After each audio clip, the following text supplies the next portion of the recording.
Right, hello everyone, it's Will. I'm stressed. It's Friday lunchtime, 1 p.m. I've just booked my return flights to Dortmund after that Europa League quarter-final draw. We got Bayer Leverkusen. It's one of those, really. Glad we avoided Liverpool.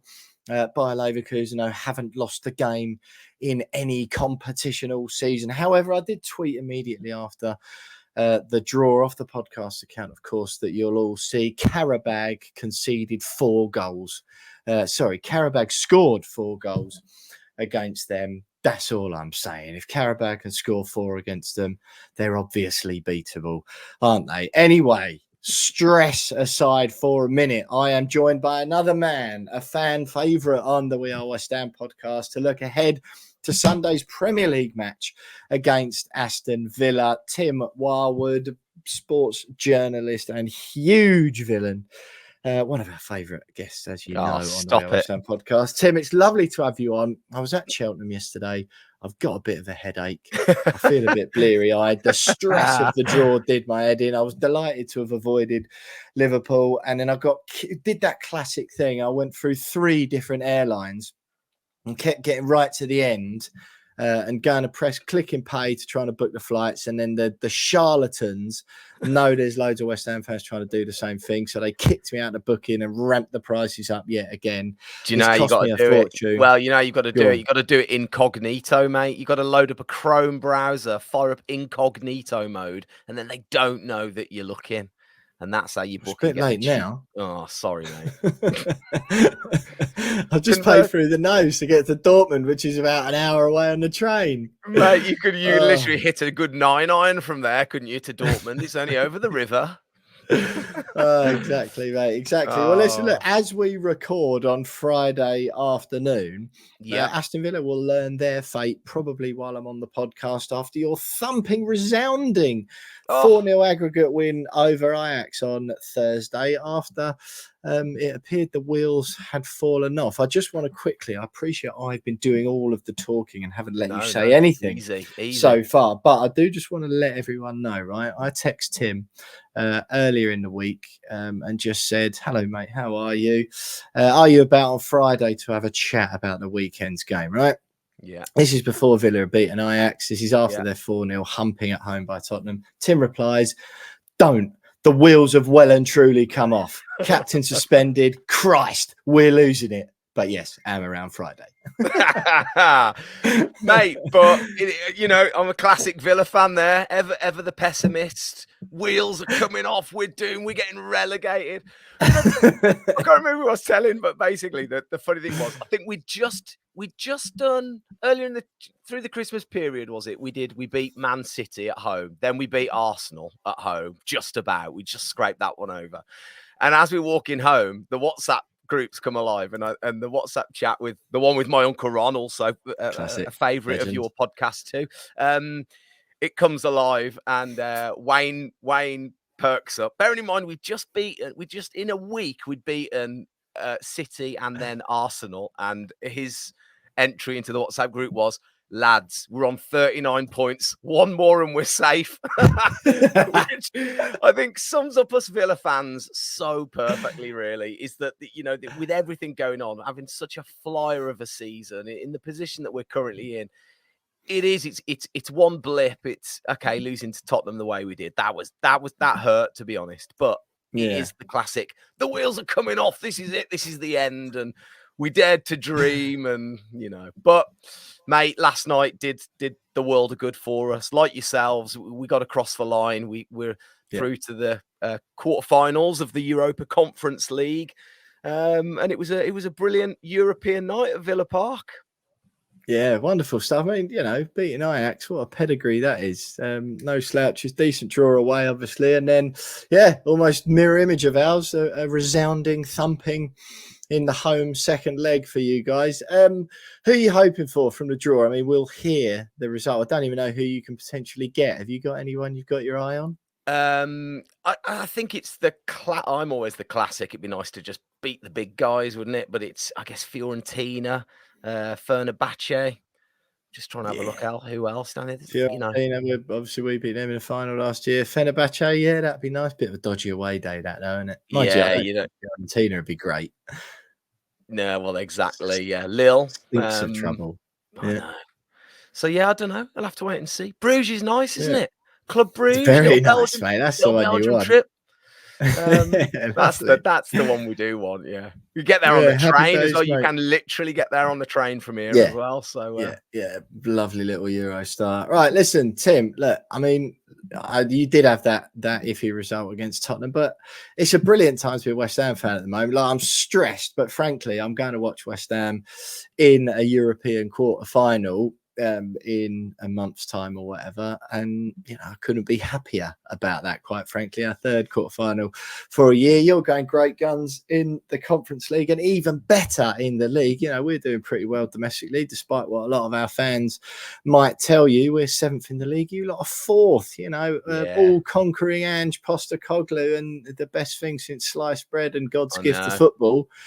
Can't even get his team. I know you did lose to them at the weekend, but still behind you in the Premier League, albeit with the game in hand. As I assume you're feeling good, particularly now, like you say, that the threat of relegation is probably behind you. Yeah, I don't think we're going down this season, which is nice. But no, it's been one of them. It's been really good. Obviously, losing at the start of the year, the start of the season. We lost Mings, and then it was doom and gloom, and we were battered by Newcastle. Where are they now? And it's just it has been one of those brilliant seasons. The results kept coming, and we dared to dream, and we were nearly top of the league for Christmas, but not quite. And couple of dodgy results, and I think all clubs have them. And losing, we lost.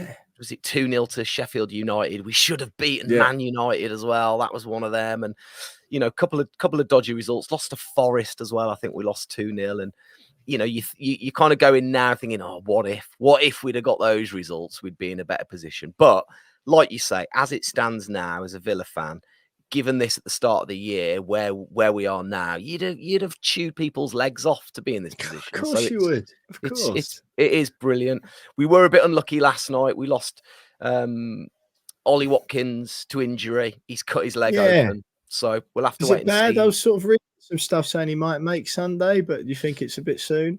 Well, I don't know. It's funny because Leon Bailey after the game they interviewed obviously Unai after the game, and he said, "Oh well, it's just a cut, so it should be available." And then they went, "Now we got Leon Bailey. Leon, did you see Ollie?" He's like, "Oh, it was terrible." The two contrasting. And I'm kind of leaning a bit more towards Leon, really, because I think players are definitely they're not as good with the old poker faces as the managers, are they? But no, we'll have to wait. I mean, if it is a cut, then they're also probably not as good as with the stitches or the magic glue as the doctors. So perhaps the prognosis is okay. Watkins flying, of course, this season. So what's your general feeling at the moment? Like with the season in the stage it's at now, you're still in Europe, of course. What's your main focus? What do you want from the rest of the campaign? Rest of the campaign, I think it's just definitely Europe again, at least. Champions League would be a dream, wouldn't it? I mean, could you imagine that? Mate. A top 4 finished would be. Well, there might even be top 5 will get it, mightn't it? With exactly. Coefficient and all that. Yeah, I've not been across too much of that. In fact, Leverkusen were losing at one point yesterday, weren't they? And it was looking they scraped through. So now, they've got West Ham the next round, mate. So I wouldn't expect to see them any further in the competition. There we go. So top 5 would be amazing, wouldn't it? Champions League. I mean, that would be the dream. I think finish with a flourish, end on a high, some good results. We play Liverpool actually last game of the season. I mean, how good would that be to ruin their party on the last day of the year? So last day of the season. So I'd like to think we can get it across the line, but we've lost John McGinn. That horror/amazing tackle on Sunday, which I know it was brilliant. I thought it was absolutely brilliant. Loved it. I do think it's one of those where it was like a yellow and a half, like an orange card. But I suppose that's just the way of the yellow world. And a half. It was great. Yeah, proper Sunday League hack. Yeah, it was good. I mean, he was rolling back the years, wasn't he? He was back in Scotland with that tackle. Yeah. So, No, but it's that's gonna great be stuff. he's gonna be a huge loss. I mean, Diego Carlos as well, our centre back, was up and down like a yo-yo. He was lying down and rubbing his knee, and then he was back up, and then we didn't know if he was going off as well. So, injury wise, we're looking pretty thin on the ground. I mean, I know every football fan says it, but we are really, we've had 4 ACL injuries to quite literally our 4 best players this season. So, I mean, hopefully Ollie's not out. Who's off on the injury list then?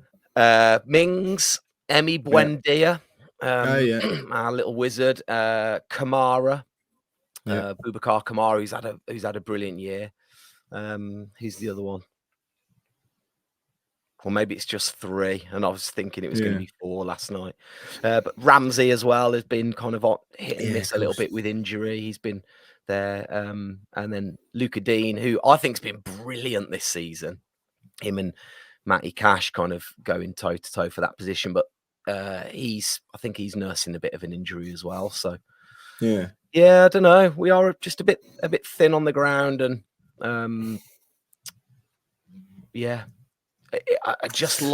I'd like to just try and get through these next couple of weeks. The trouble is, of course, the longer you stay in Europe, the more games you play in, and it's one of them, isn't it? It's a bit of a double-edged sword, really. Yeah. We found that in the last couple of seasons. I mean, our league form was terrible last year, so it didn't really. Once we were safe, it didn't really matter what we did in the league. It was very much all focus on Europe, and obviously what an amazing end that had. But that Europa League season, the one before, where we got all the way to the semis, even with that, like, I think after we beat Lyon away in the quarterfinals, I don't think we won a game in like any competition for the rest of the season, and that was like April or something like that. Just that. It's just like the squad was too thin to sustain a high level across all competitions. Just ran out of steam a bit, and it was very much like limping over the line. It felt. But what happened then? Just briefly before we look forward, what happened against Tottenham? Obviously, the Ajax was a great way to bounce back. Or was it just a sort of one-off flash in the pan? Were they just better? Were you rubbish, or both? I always hate football fans that say we were rubbish, because you're kind of like instantly taking the credit away, aren't you, from the other team? But we were rubbish. We really were. We didn't play. The thing is, when you look at like the games that we've played and where we've dominated and how we've dominated and the style of play, like we're all of a sudden become a passing team, and we can play out from the back. We've looked comfortable. We've got the wingers that are prepared to take players on, and we just had none of that. Leon Bailey, I don't think Leon Bailey ran with the ball the whole game. Matty Cash was rubbish. We were just a bit rubbish, to be honest. Yeah. We looked knackered. We looked tired, and I know that's a bit of a cop-out phrase, isn't it? But I just think we looked terrible. And sucker punch, conceding, and then they just, I mean, it was the floodgates had opened at that point. Last night, we started off last night against Ajax. Not too dissimilar, but it's almost like the goal just woke us up again. And then the second goal was brilliant. Obviously, the red card changed the game, but from there on in, we then started to play like we did earlier in the season, passing the ball around really nice, zipping it around, players giving options, players making runs. And I think it just improves the whole squad and the whole dynamic of the team, doesn't it? When everybody's kind of pulling, that's so cliche, when everyone's pulling in the right direction, but it kind of is really. It really You're helps. a professional broadcaster, I man. know, What's all listen to these me. like pub level cliches you're throwing out? But yeah, hey, listen, it's just I've got some breaking news. We're off to France. Go on. You're off to France. Who you got? Lille. Oh, that's not. You confident? I think so. We'll beat Lille, won't we? Wow. I mean, the form you're in at the moment, I'd back you against anyone. Will you be going to both legs, just one? Probably just the home leg. With my work, I'm away quite a lot anyway from the kids, so probably just the home legs. Yeah, but one eye on Athens. I reckon I'll go to. Well, I'll try and go to Athens if I can. Is that for the final? Yeah. Yeah. I'm just trying to have a look here. Fourth Lille are at the moment in League 1. Yeah, they seem to be doing okay behind Monaco and Brest. No, I've every faith in you. 4-1, you walloped West Ham at Villa Park earlier in the season. They made very light work of the Hammers. You were good there, we weren't. How are you feeling about Sunday? Always tough, isn't it, down there for us? Yeah. But it just depends if Ollie's fit. We've lost the captain, lost Super John, so he's out. And obviously with Kamara out, no Buendia, trying to think who comes into the middle there to replace him. It'd be, I can never say surname, but, well, we worked it out last night. Villa's first ever football player called Tim. Tim, I can never say his name. Yeah.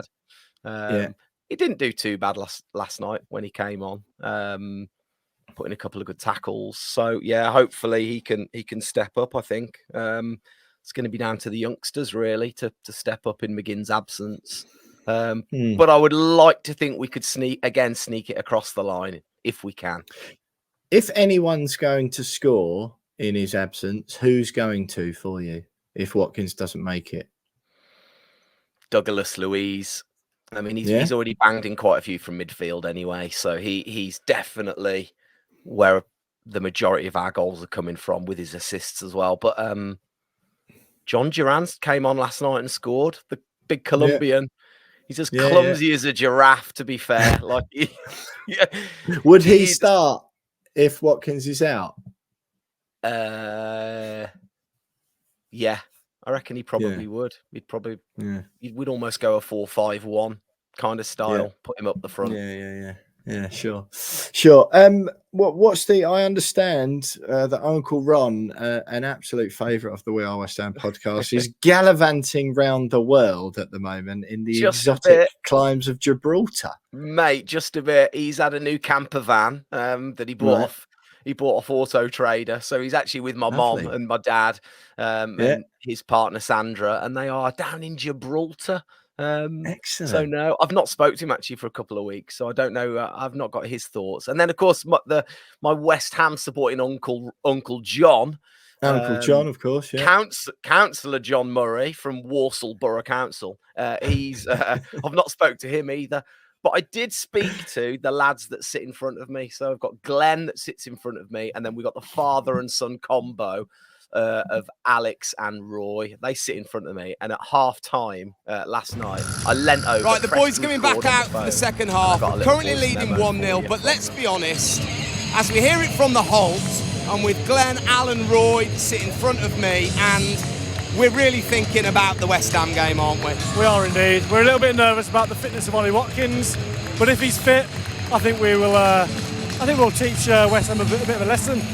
Maybe win 3 or 4-0. You reckon 3 or 4-0? Yeah, Glenn, you're going, aren't you, on the weekend? I'm going on Sunday. Predictions for the weekend, mate. What do you think? I think Watkins is big, and at the moment we don't know if he's going to be there or not. So, do we know McGinn there? That's a big miss.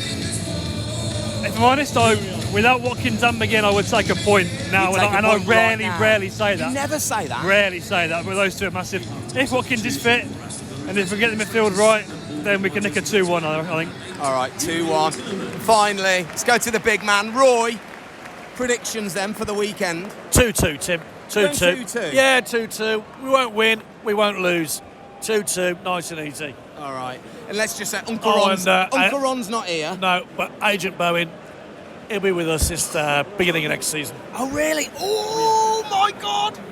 Oh, I don't tell them that. They'll be devastated. All right, thank you, lads. And up the Villa. Come on, big second half. Here we go. Up the Villa.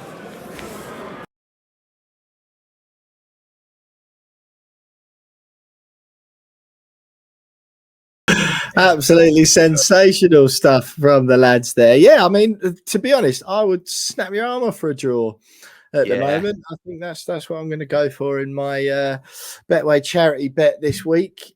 Bowen to score. I was going to have Watkins to score, but obviously I might tweak that to Louise now you've said it. So yeah, and then a draw. I don't I fancy it'll be a score draw of some sort. I say I fancy that. I'd be delighted if that was to happen. But Tim, look, it's been absolutely brilliant having you on the show as always. Thanks so much for the input from the guys. Have you got an idea, sort of a score prediction from yourself? And would you reckon Emery will play it sort of come right at us, or will there be a bit more sort of trepidation with if you have to make a few changes? I think, if Ollie's on, we'll go for the jugular like we normally do. First 6 minutes will be wild and loose. Who knows what's going to happen? We'll settle into some kind of rhythm. But I'm with you. I'm going to go for a 1-1 draw. I do think Bowen will come up trumps. Our centre backs could be. I mean, if Konsa plays, Pau Torres was awful against Tottenham. I mean, he's not put a foot wrong, but he was bad against Tottenham. He played good last night, so hopefully we get a good Pau Torres, and hopefully Diego Carlos is firing. But I think your man Bowen will get a goal, but I do think we'll get a goal too. And I also will go for Douglas Luiz for a goal. So I'm going to go 1-1. 1-1, yeah, all right, mate, fair enough. Listen, Tim, I love speaking to you, and I really love Aston Villa as well. Like, if West Ham went bust, obviously Southend are my local team, and they're the only other football team I'd say I really love and I want to do well. But if West Ham went bust, I'd definitely support Villa. I think bit of a long way, and I wouldn't be able to have a season ticket, but I'd definitely support Villa. And it's brilliant seeing what you're doing this season. Just quickly, sorry, mate. Tim, before you go, that's what I meant to ask you. What are you making of all these sort of stories around financial irregularities and all that sort of stuff? And are you worried about that? With who? With the Villa? Yeah, it seems there's just been a few suggestions recently. I've got no idea. It's. To be honest, it's one of them, isn't it? I just don't know who's spending what or what's going where or what's happening. I've got to be really honest. I've not heard too much about it, but you look at the likes of your Evertons and your Forests and Man City. Like, how can Man City have, what is it, like 200 cases again? I don't know how many. 115, yeah. 115 cases against them or currently in the pro. I mean, it's just all a bit weird, isn't it? Who knows? Yeah, very much so. Will we ever know? Agree. Will it ever be fair? Quite. Well, that's it. Yeah, I mean, you see all the tweaking they're doing to the Champions League at the moment as well. All the formats there, everything just feels a little bit more rigged and getting a bit more boring. But Villa flying in the face of all that this season, along with West Ham, to be fair. You sort of obviously more so domestically, both of us going great guns in Europe. I do wish you all the very best for the rest of the season. Tim, not so much for Sunday, but I think it sounds like we both just take a draw and call it a day. But look, Tim Warwood there, a sports journalist and top Villa fan and top man, of course, as well. Thanks to the lads who sit around Tim in the Holte End. You're in the Holte, Tim? Yeah, L5. Yeah. There you go. Yeah, well, thanks very much. Regards to Uncle Ron as well. Do, when he surfaces again from the deepest depths of Gibraltar, do give him my regards and our regards, the regards of everyone at We Are West Ham. Good luck for the rest of the season beyond Sunday. Mate. Tim Warwood there chatting ahead of the Aston Villa game in the Premier League on Sunday. I'm going to go 2-2 as well. Just quickly read out the Betway charity bets. Of course, we get our charity stakes, 50 quid each. Me and James get to have on a 3-legged bet ahead of every one of West Ham's Premier League games. Any winnings that I get go to the Bobby Moore Fund, and any winnings James gets goes to the DT38 Foundation. James has gone for both teams to score. Jared Bowen anytime and over 2.5 goals. Another boring one, but he's desperate to get his first win in of the season. And I've initially gone for Watkins to score anytime, Bowen to score anytime, and draw. I'm going to tweak that now on Tim's advice and change Watkins to Luiz just in case he isn't back. Thanks for listening, everyone.